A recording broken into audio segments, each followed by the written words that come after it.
জি, জীবনে কোনোদিন উনি ওনার বউয়ের কোনো আবদার পূরণ করতে পারে নাই, জীবনে পারবও না। রাখো, তোমার শেষ আবদারটা আমি রাখুম। তুমি চাইছিলা না আমি তোমারে ডিভোর্স দেই? আমি তোমারে ডিভোর্স দিমু। তাতে করে তোমার মামলা করতে সুবিধা হইব।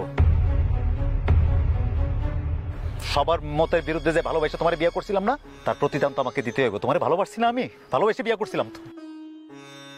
তুমি কি মনে করো তোমার স্বামী যদি তোমার পাশে না থাকে, এখন যে গুরুত্বটা তুমি পাচ্ছ এই সংসারে সবার কাছে, সেই গুরুত্ব তুমি পাবে? কোনোদিনই পাবে না। তোমার স্বামী একটা ভালো চাকরি করে, ভালো একটা অবস্থানে আছে বিদায় তোমাকে সবাই সমীহ করে, আদর করে। তোমার স্বামীর সাথে তোমার ডিভোর্সটা হয়ে যায়, তোমার মা তোমাকে কোটা দেবে। তোমার দুলাভাই তোমার একটু খবরও নিবে না। তাছাড়া পাড়া প্রতিবেশী তোমাকে ধিক্কার দিবে, এমন একটা ছেলের সাথে তুমি সংসার করতে পারলে না।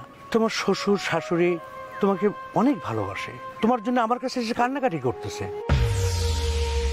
এখন তুমি কি করবা তুমি ভেবে বলো।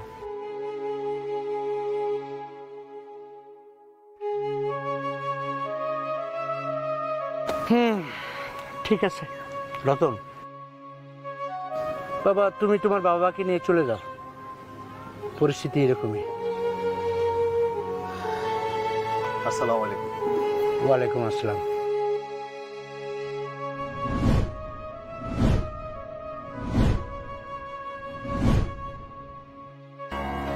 আম্মা,